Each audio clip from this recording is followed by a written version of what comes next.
Bonsoir à tous et bienvenue sur Monaco Info. Je suis ravi de vous retrouver pour cette nouvelle édition. Au sommaire aujourd'hui, le derby Monaco-Nice ce mercredi 21h au stade Louis II, match comptant pour la 23e journée de Ligue 1. Un derby oui, mais sans public et ça n'a pas la même saveur. Avec nous dans quelques minutes, le correspondant de RTL et la chaîne L'Équipe. Mickaël Lefebvre reviendra sur les enjeux d'une rencontre entre un collectif qui gagne match après match et une équipe en plein doute. La SMA s'est dotée de 4 bennes électriques, par conséquent moins polluantes et plus silencieuses. Ces bennes ont été présentées au souverain sur la place du Palais. Cela va faire bientôt 1 an qu'un premier cas de Covid-19 a été déclaré à Monaco. Depuis, voyez-vous une sortie de crise sanitaire plutôt lente ou plutôt rapide? Nous vous avons posé la question. Et enfin, nous parlerons du patrimoine mondial en danger avec le directeur de l'ALIF, l'Alliance internationale pour la protection du patrimoine dans les zones en conflit. Monaco a signé un accord financier pour la restauration de 2 sites, le musée de Raqqa en Syrie et la rénovation de l'église Saint-Antoine de Dédé au Liban. Mais avant cela, nous débutons avec vous, Alexandra Pagny, et un point sur l'information. Le ministre d'État vient d'effectuer un déplacement à Paris. Bonsoir Fabien, effectivement, lundi, Pierre Dartout s'est rendu au Quai d'Orsay pour rencontrer Clément Beaune, le secrétaire d'État chargé des affaires européennes. Un entretien qui avait pour ambition de faire un point sur l'évolution des négociations autour du projet d'accord d'association entre Monaco et l'Union européenne. Différents chapitres ont été abordés et notamment les points qui restent à négocier, mais aussi les relations d'amitié et de coopération franco-monégasque que les deux parties souhaitent préserver. Rappelons que ces négociations ont débuté en 2015. Relations internationales toujours avec l'accréditation officielle d'un ambassadeur de Monaco en Espagne. Catherine Fautrier a remis ses lettres de créance au roi d'Espagne, Felipe VI, l'accréditant ainsi en tant qu'ambassadeur extraordinaire et plénipotentiaire de Monaco en Espagne. La cérémonie s'est déroulée au Palais Royal. C'était l'occasion d'aborder également différents sujets communs aux deux pays, tels que la gestion de cette crise sanitaire ou encore des questions liées à l'environnement. Autre sujet d'actualité, l'IMSEE et le Comité pour la promotion et la protection des droits des femmes ont présenté une nouvelle publication. Oui Fabien, il s'agit de la deuxième étude menée conjointement autour des violences faites aux femmes à Monaco. La publication présente les données chiffrées de 2020 et dresse un état des lieux des violences selon les différents indicateurs mesurables. Selon les services de police, 39 faits de violence ont été commis contre des femmes sur le territoire monégasque en 2020 contre 33 en 2019. Du côté du CHPG, 53 cas de femmes déclarant avoir subi des violences ont été enregistrés contre 113 en 2019. Cette publication est disponible sur le site internet du Comité pour la promotion et la protection des droits des femmes, www.dfm.mc, et sur le site www.imc.mc. Merci Alexandra. Mercredi 21h au stade Louis II se déroulera le derby de la Côte d'Azur, Monaco-Nice, avec d'un côté les Niçois en perte de vitesse, 13e, avec 2 victoires seulement sur les 10 dernières rencontres. Et de l'autre côté, Monaco 4e au classement. L'équipe a remporté ses 5 derniers matchs. Pour nous parler de cette rencontre, un spécialiste, Mickaël Lefebvre, bonsoir. Bonsoir Fabien, bonsoir à tous. Vous êtes le correspondant RTL L'Équipe sur la Côte d'Azur. Comment vivez-vous les derbys en règle générale? Il y a plus d'excitation? Oui, c'est un match à part évidemment dans la saison. Quand on reçoit le calendrier en pendant l'été, on regarde toujours un petit peu les dates du derby pour savoir quand est-ce que ça va arriver. Alors cette année, évidemment, c'est des conditions particulières puisque un derby sans spectateurs, c'est pas vraiment un derby. C'est la question que j'allais vous poser. Comment vous le vivez vous quand c'est à huis clos ce derby? Comme tous les autres matchs, c'est-à-dire que c'est triste évidemment. Ce qui est malheureux à dire, c'est qu'on commence même presque à prendre l'habitude de ne pas avoir de spectateurs dans les stades. Et ça, c'est très dangereux, évidemment. Et c'est très ennuyeux parce que, oui, le football est là. Mais voilà, un match de foot, c'est fait pour être avec des supporters, avec des spectateurs. Et raison de plus sur un derby, quand on connaît la passion qui entoure ce derby, qui est assez récente au final, entre Monaco et Nice. Mais évidemment, c'est né de ce fameux 4-3 il y a quelques années au stade Louis II en faveur de l'OGC Nice, ce renversement de situation. Et donc, c'est un derby un peu neuf, on peut dire ça comme ça, et sans supporters cette année, c'est vrai que c'est un peu dur. Alors, quels sont les derbys Monaco-Nice mémorables dans l'histoire du football? Vous venez d'en parler d'un match là, à l'instant, c'est celui-là? Oui, le 4-3, évidemment, au stade Louis II, avec la grosse équipe de Didier Deschamps à l'époque qui mène 3-0. Et il y a ce fabuleux triplé pour l'OGC Nice de Victor Agali pour revenir à 3 partout, puis le but derrière de Marama Vairua. Et c'est vrai que ça a donné naissance à un vrai derby, puisqu'avant les matchs entre Monaco et Nice, les deux équipes se respectaient. Il n'y avait pas autant de ferveur peut-être et de passion autour de ces matchs-là, mais c'est vraiment un élément déclencheur, ce match-là. On pense à celui de l'année dernière également, le Nice-Monaco, gagné dans les toutes dernières secondes du match par l'OGC Nice de Buzyn sur un but de Kasper Dolberg et qui prive l'AS Monaco de Coupe d'Europe cette saison. Quand on voit ce qu'a fait l'OGC derrière en Coupe d'Europe, on se dit que peut-être que Monaco aurait mérité un peu plus sa place que l'OGC Nice. Et là, ce sont deux équipes cette année différentes. Nice est en manque de résultats, Monaco gagne match après match. Comment vous analysez la saison 2020-2021 pour ces deux équipes ? Diamétralement opposées, ouais. C'est-à-dire que peut-être qu'on n'attendait pas l'AS Monaco à une si haute place avec un changement d'entraîneur, encore une fois, à l'intersaison, avec l'arrivée de Niko Kovac, un départ peut-être un peu poussif, alors que de l'autre côté, il y avait l'OGC Nice avec un gros mercato, des ambitions depuis le rachat d'Ineos, cette Coupe d'Europe, cette Ligue Europa à jouer. Et puis, Nice s'est effondré après la blessure de Dante lors du match à Angers, le défenseur central brésilien qui s'est blessé et qui est out jusqu'à la fin de la saison. Et Monaco, d'un autre côté, qui fait du travail sérieux avec Niko Kovac qui s'est cherché un tout petit peu au début sur la tactique et qui maintenant a trouvé ce qu'il fallait avec la révélation d'un duo Ben Yedder-Voland qui marque but sur but. Les deux, c'est 20 buts à eux deux cette saison en Ligue 1. Alors je vous propose, Michael, d'écouter un extrait de la conférence de presse d'avant-match et puis on se retrouve tout de suite après. On est très satisfait, je suis très, très content de nos performances, de nos résultats, de notre série. Mais vous le savez, en football, comme dans la vie d'ailleurs, tout ce qui s'est passé, il faut l'oublier, il faut aller de l'avant. Et demain, nous avons un match qui est très important, qui se profile, un match qui est très important pour le club, pour l'équipe, pour nos supporters. Donc c'est quelque chose de très important pour nous et on redémarre de zéro. Nous sommes très heureux de la venue de Crépin à l'AS Monaco. Crépin, c'est un joueur qui a démontré depuis 13 ans beaucoup de qualités positives. Je suis un joueur qui aime provoquer, qui aime être là sur les actions offensives, défensives. Quelqu'un qui se met au service de l'équipe. Voilà ce que l'on pouvait dire de cette conférence. On est de retour avec Michael Lefebvre. Il faut faire attention au match piège. J'imagine pour Monaco que ce n'est pas un match gagné.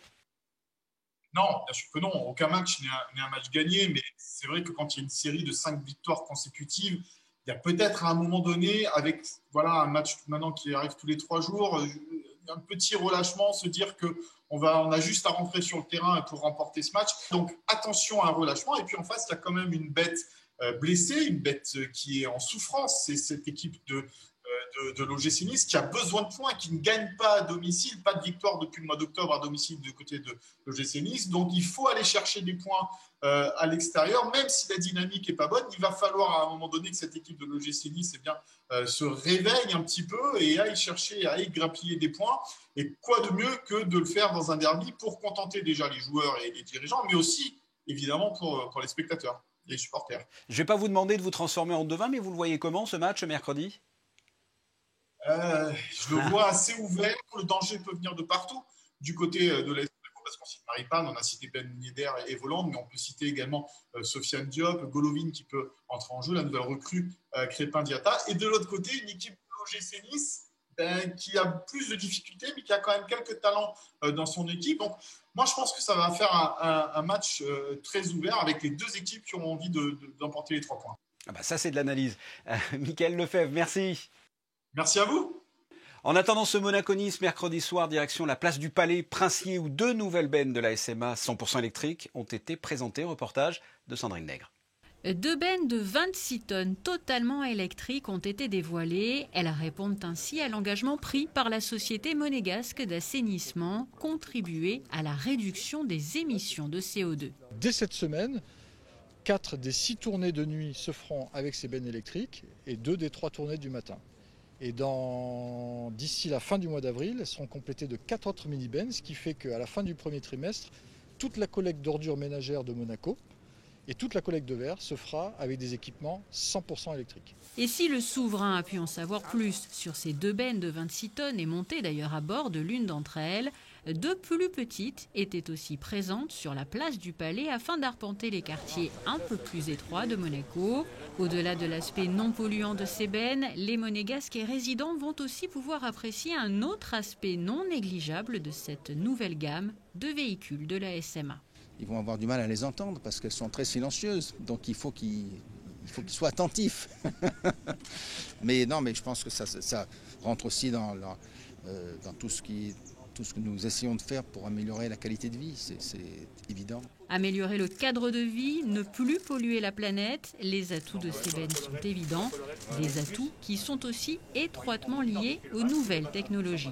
La nouveauté, c'est qu'on est rentré dans le monde du digital complètement. Donc tout est digitalisé, on a un monde d'information. Aujourd'hui, le bac va parler. Il parle, il communique avec nous directement. On peut savoir ce qu'il a été collecté, on peut savoir toutes les remontées d'informations, si c'est un bac d'OM, si c'est un bac d'emballage, si c'est un bac à verre, le poids. Des données qui pourront d'ailleurs être transmises aux usagers s'ils le souhaitent pour mesurer l'impact de leurs déchets. C'était à la fin du mois de février 2020. Un premier cas de Covid-19 était détecté à Monaco, il y a presque un an maintenant. Depuis, il y a eu le confinement, une accalmie cet été, de nouveaux cas notamment après la Toussaint, le couvre-feu, les vacances de Noël et désormais la vaccination. Après un an de lavage de mains, de port du masque et de crainte, nous vous avons demandé comment voyez-vous l'avenir et la sortie de crise, plutôt rapide ou au contraire lente. Eh bien, vous allez pouvoir le constater, les réactions ne sont pas forcément très optimistes. Je ne sais pas trop. Je pense que personne ne sait s'il faut être optimiste ou pessimiste à ce stade, malheureusement. Je crois que d'ici l'automne prochain, tout ira bien. Ça risque de prendre du temps pour que tout se mette en marche, que ça se développe, le vaccin, etc. Je pense que vu les problèmes actuels qu'il y a pour le développement du vaccin, on risque pas, nous qui sommes jeunes, d'être vaccinés d'ici peut-être l'année prochaine. Donc je pense que le masque, on va encore garder un bon moment. Malheureusement. Un jour ou l'autre, il y aura une fin. On l'espère tous. Un jour ou l'autre. Alexandra, on vous retrouve pour un nouveau point info avec cette annulation. Et oui Fabien, les amateurs ne pourront pas s'élancer sur la Monaco Run cette année. Compte tenu de l'évolution de la pandémie, la Fédération monégasque d'athlétisme est contrainte d'annuler les 3 courses de 5 km tout public prévues le 14 février. Seule la course de 5 km pour les athlètes professionnels sera maintenue. La présentation d'un test PCR négatif de moins de 72 heures sera obligatoire. Les participants déjà inscrits seront remboursés dans les plus brefs délais. Si vous n'avez pas encore vu l'exposition de Michel Aubéry, il faut vous dépêcher. Et oui, il ne reste que demain pour découvrir le travail de Michel Aubéry sur les récifs coralliens. Dans la grande salle de conférence du musée océanographique, près de 40 œuvres, dont la moitié inédites, sont consacrées au monde marin et plus particulièrement aux coraux. Et nous avons appris la disparition de Georges Grinda.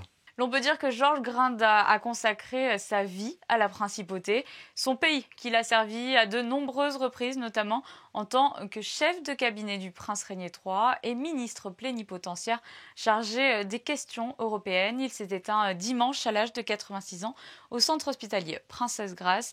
L'ensemble de la rédaction transmet ses pensées à sa famille. Passons à notre dernier invité. Nous allons parler de patrimoine et de culture avec lui. Au printemps dernier, le gouvernement et la fondation Alif ont signé un partenariat afin de protéger le patrimoine culturel mondial en danger dans des zones de conflit.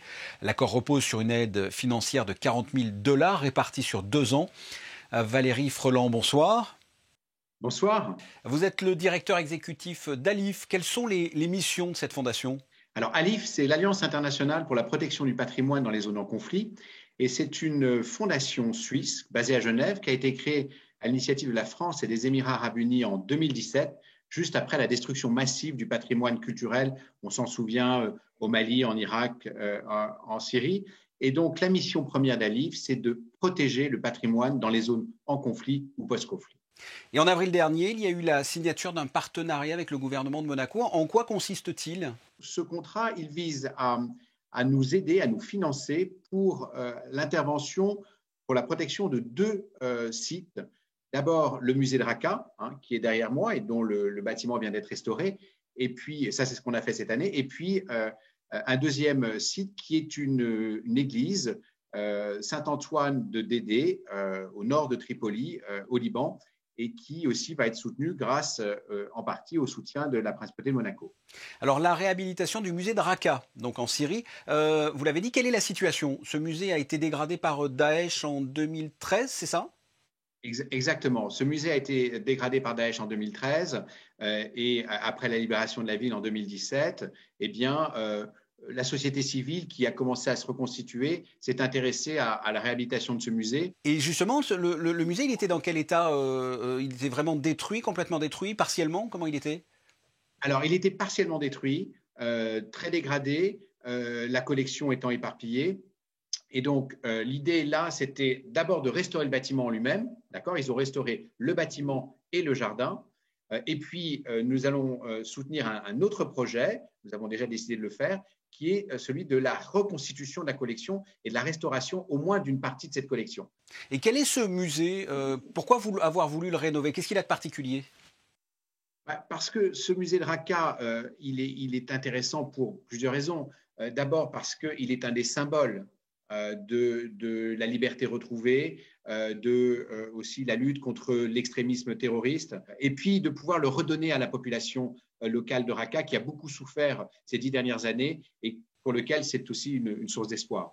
Et où en sont les travaux? Ça a débuté? Quand est-ce que ça se termine? Ah non, mais les travaux sont terminés. Tout a été refait, l'extérieur, l'intérieur. Et maintenant, c'est les pièces de musée, c'est les artefacts qu'il va falloir faire revenir dans le musée et donc les collecter, les restaurer. On est en train de faire aussi un inventaire parce que la question, c'est qu'on ne savait pas exactement ce qu'il y avait dans ce musée. Donc, on est en train de refaire aussi un inventaire grâce au soutien de spécialistes allemands et néerlandais qui, eux, avaient travaillé par le passé sur ce musée, sur cet inventaire.